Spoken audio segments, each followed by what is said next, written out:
Mucho más de lo que vale. Bien.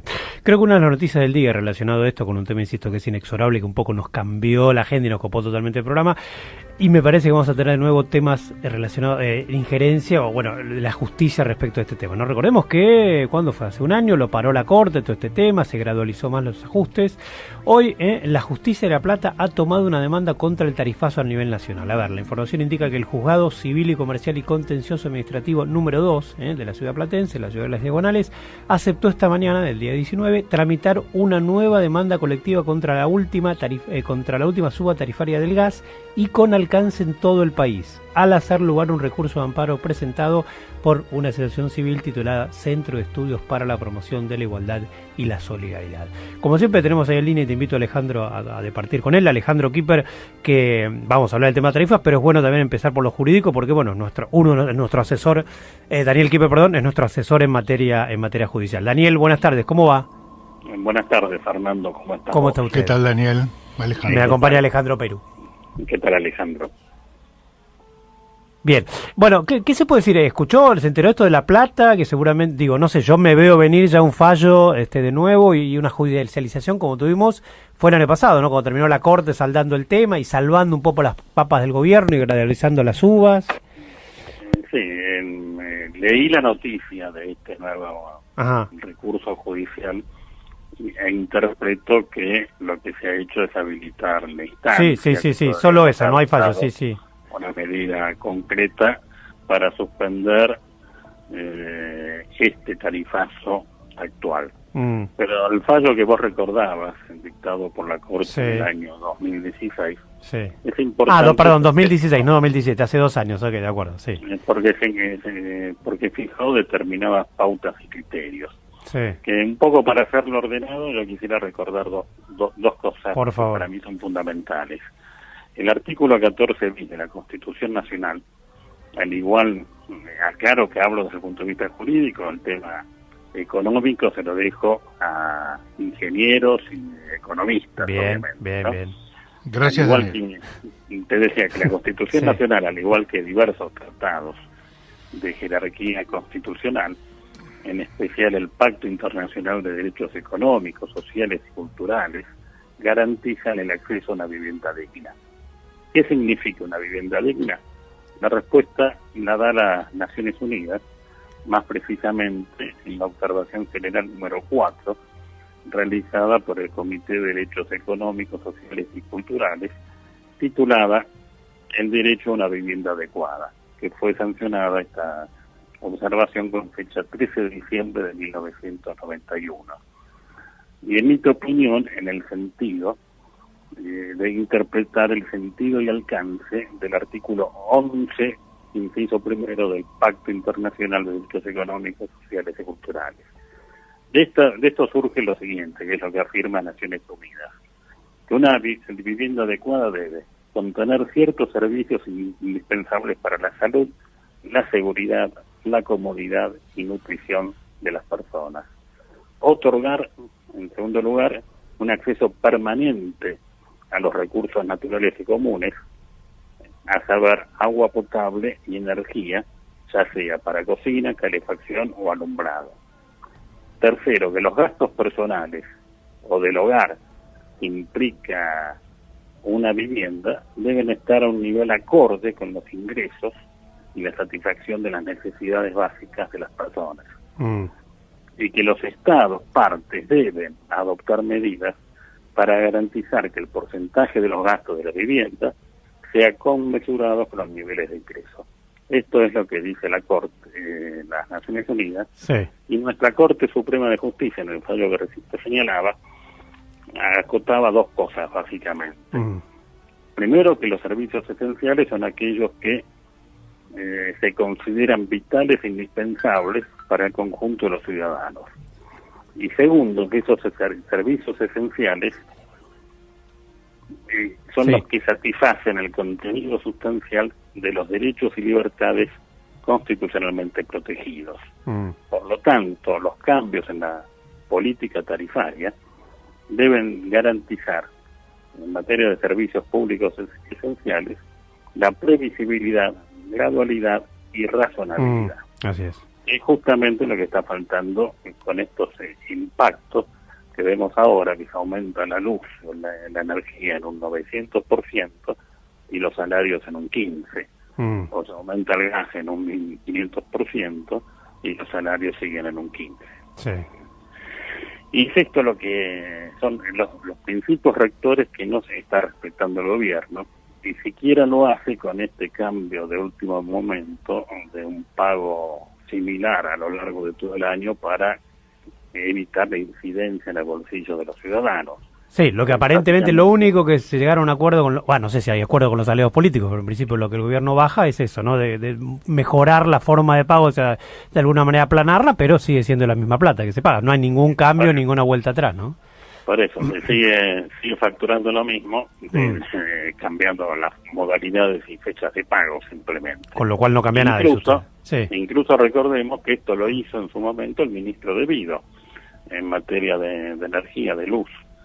Y que en muchos casos era injusto, porque había hogares que consumían a lo mejor mucha energía en los 2 meses de verano y tenían que soportar a lo largo de todo el año una facturación algo menor que la de verano, pero muy superior al consumo real de invierno, ¿no? Sí. Esto no garantiza la vigencia de los principios jurídicos que señalamos. Y estos principios jurídicos fueron dictados por esta Corte antes de ser una Corte presionada, ¿no?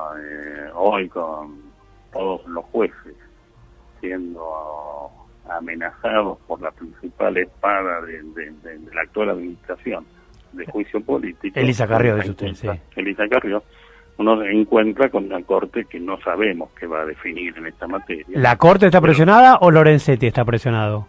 Bueno, está presionado Lorenzetti y también al resto de los jueces por lo siguiente: si yo amenazo al que no me gusta, no quiero colocarme siendo juez en la posición del que está amenazado, porque sé que voy a sufrir iguales consecuencias.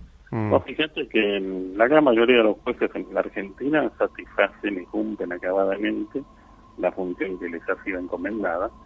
El problema surge en aquellos jueces que tienen causas esenciales o importantes o de interés para el gobierno de turno. Los jueces federales especialmente, ¿no? Los jueces federales. Sí. Vos tenés jueces federales que en el tema de amparo de jubilados han cajoneado los expedientes. Hubo amparos que se iniciaron en el mes de diciembre que todavía no han tenido un avance procesal adecuado a la urgencia del amparo. Pareciera que los jueces esperan que los jubilados se mueran. Y estos jueces no son cuestionados por el gobierno.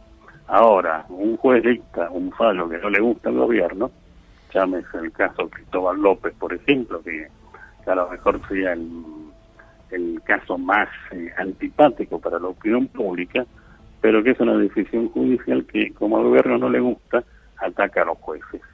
No los hubiera atacado a los jueces si hubieran dictado un fallo en sentido favorable a los intereses del gobierno. Daniel, entonces, ¿podemos entrar de nuevo en una judicialización del tema? Usted marcaba bien, me corrigió un poco a mí, 2016, yo no recordaba, pensé que era 2017, 2016, el fallo de la Corte, a un año de gobierno de Macri, que un poco le salvó las papas del fuego y pudo llevar un poco adelante justamente lo mismo que discutimos hoy, la gradualidad de los ajustes. Digo, con esta Cámara Platense interviniendo, ¿se puede volver a complejizar o arreglar, entre comillas, desde lo judicial? Algunos dicen no, esta vez no, porque ya hubo las audiencias públicas del caso. ¿Cómo ve usted la instancia judicial? ¿Como que de nuevo se busque una solución o un límite al gobierno desde lo judicial una vez más? Bueno, ya hay un amparo presentado, lo anunciabas vos al iniciar nuestra conversación. Sí. Amparo que es iniciado por la misma entidad de consumidores que en el año 2016 obtuvo este fallo favorable de la Corte. Así es. Lo que ha cambiado es que los jueces que se sentían con libertad de acción en el año 2016, hoy no sé si lo tienen. No, fíjate que hay muchos casos de jueces que han dictado medidas favorables para los ciudadanos que por razones diversas están siendo amenazados con juicio político o con amenazas personales. Recordemos el caso de la doctora Martina Fox en San Martín, que también dictó medidas parando los amparos y tuvo desde amenazas de bomba hasta cuestiones de seguridad personal.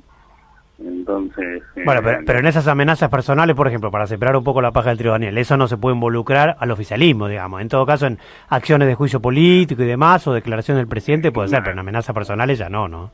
No, yo no digo que haya sido el gobierno, pero obviamente hay intereses económicos que actúan a veces a la par del gobierno, o a veces en la vereda de enfrente, que también actúan y privan, que afectan la independencia del Poder Judicial. Ahora, el Poder Judicial era menos independiente, recibía menos presiones, no sé si es un tema de valorizar más o menos, pero digo, respecto al kirchnerismo, al que tanto se criticaba con su presión sobre la justicia y demás, ¿nada ha cambiado? ¿Está todo igual? ¿Está más o menos igual, más o menos peor? Creo que en el 2016, cuando la Corte dictó ese fallo, los jueces, por el cambio de gobierno, había un gobierno que había entregado el poder en diciembre del 2015 y un gobierno que estaba recién adaptándose al poder, que era el gobierno actual, los jueces se sentían plenamente independientes cuando dictaron el fallo en el 2016. Hoy ya vemos que hay presiones de distintos hombres del Poder Ejecutivo vinculados a la actual administración sobre diversos masitos. Bueno, pero respecto al kirchnerismo le preguntaba Daniel. Los jueces bueno, está bien, pero valorémoslo, digo, tampoco por eso digo, a ver, sí lo escucho. Daniel, pero los jueces en la Argentina, seamos claros, son de arriba, son de algunos de Boca, otros de Racing, de San Lorenzo, de Independiente, creo que no hubo nunca. La independencia la independencia del Poder Judicial, en la justicia federal. Recordemos el caso del Corralito, por ejemplo. Si la gente no se hubiera movilizado a defender sus derechos, las primeras medidas cautelares adoptadas por la mayoría de los jueces, saco a Silva Garretón, que fue el juez que dictó las primeras medidas cautelares, eran adversas a los ciudadanos. Cuando los jueces se vieron rodeados por esas largas filas que había en tribunales de gente reclamando por su patrimonio, defendiendo sus derechos, cambió la posición. E incluso la Corte de aquel momento se la sometió a juicio político por haber dictado fallos contradictorios. En un fallo decían blanco y en otro fallo decían negro. Situación que conozco bien porque lamentablemente me tocó ser protagonista en aquel momento. Los fallos contradictorios son el fallo Kipper con el fallo San Luis. Bien. Alejandro Perú acá le hace una consulta a Daniel. Más que una consulta, es un comentario, porque yo leí la noticia ¿cómo se llama? Del fallo de La Plata. Y si yo no entendí mal, la situación es algo peor de lo que parecía, porque no es solo que le permite al grupo a la entidad, a esta ONG, presentarse y reconoce su validez o su derecho constitucional de presentarse, sino que se aclara cuál es el tema de fondo sobre por supuesto, lo que el juez no opina. El tema de fondo aparentemente es que el gobierno nacional decidió adelantar el ajuste un mes. Eso es cierto, también. El fallo que lleva la firma del juez Ciulu considera que se encuentran reunidos los requisitos necesarios de viabilidad para una acción de índole colectiva, en referencia al amparo presentado por la ONG, que cuestiona el adelanto del incremento en cuestión previsto para el 1 de mayo al 1 de abril. Tapa de página 12 hace poco. ¿Por qué un mes antes y por qué estas empresas se beneficiarán un mes antes? Bueno, comentario. Es así. Es así. Perdón, sí, Daniel, sí. Sí, Daniel. Es así, es muy acotado el objeto. Sí, es solo por este tema de los principios que la Corte fijó en su fallo anterior, de que deben ser gradual, razonable, etcétera, son mucho más amplios y darían lugar a una acción de un contenido mayor que la que aquí me están señalando. Sin embargo, ¿sabes cuál es la duda o el comentario? A mí me parece increíble que en este marco de incremento de tarifas alguien esté preocupado por cobrarse un mes de yapa. Bueno, sí, aparte es como la frutilla del postre, ¿no? Es de un nivel de avaricia que yo pocas veces he visto, porque es un mes. Bueno, ese mes significa millones de pesos. Claro, claro. Bueno, esa es la respuesta. Para algunos, y pérdida para otros. Dolor de cabeza para otros. Además, fíjate que también la Corte, cuando fija estos principios, al igual que Naciones Unidas, da implícitamente otro tipo de mandatos también al poder administrador. ¿De qué modo uno puede bajar tarifas o empezar a ahorrar en energía? Cambiando la matriz de consumo. Si vos en tu casa tenés una lámpara de las viejas lámparas incandescentes, hoy ya no están a la venta, sí, vas a gastar más o menos 100 watts por lamparita. sí. Si pasás a una de bajo consumo, 11.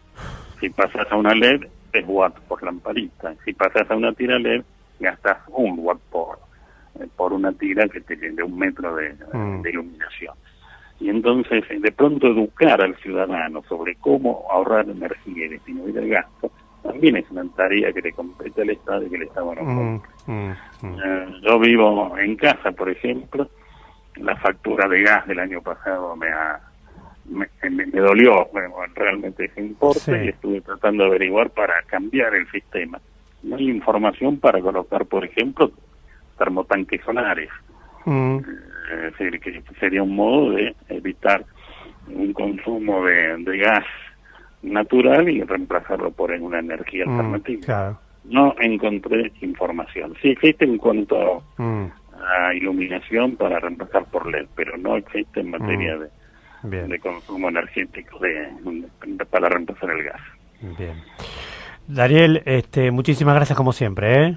No, gracias a vos, Fernando, y esperemos que el contenido del amparo sea más amplio que el de un simple. Claro, porque en principio ahí leemos bien, nos advirtió bien Alejandro, que parece que es el tema solo del mes, con lo cual no estamos yendo al fondo, no estamos yendo a algo profundo, sino que es un tema solamente de un mes, ¿no? Desde abril o más, para aplicarlo un mes antes de lo previsto. Y te agrego algo sí, por favor, que es de tipo jurídico. Por favor. Los procesos colectivos sí, son una creación reciente de índole jurisprudencial de la Corte Suprema a partir del caso Anabi, que tienen la particularidad que terminan atrayendo a todos los juicios que se inicien a un mismo juez. Es lo que pasa, por ejemplo, en el caso de los jubilados. Hay un juez que no es tal porque es juez subrogante, que tiene las causas, y todos los amparos que se iniciaron han ido a ese juez. Entonces el juez los archiva, duerme los expedientes y no pasa absolutamente nada. En este caso puede ocurrir algo parecido. Al declararse que es un proceso colectivo con alcance nacional, si yo mañana inicio un amparo en Capital Federal, corro el riesgo que me sumen mi expediente al otro y que voy a depender en definitiva del juez de La Plata, del juez y del actor que inició aquel proceso. Sí, esto también es una forma a veces de conculcar los derechos de los ciudadanos. Bien. Daniel, muchísimas gracias como siempre. Hasta la semana que viene. Hasta luego. Un abrazo grande. Daniel Kipper aquí en Construcción Plural. Hay mucho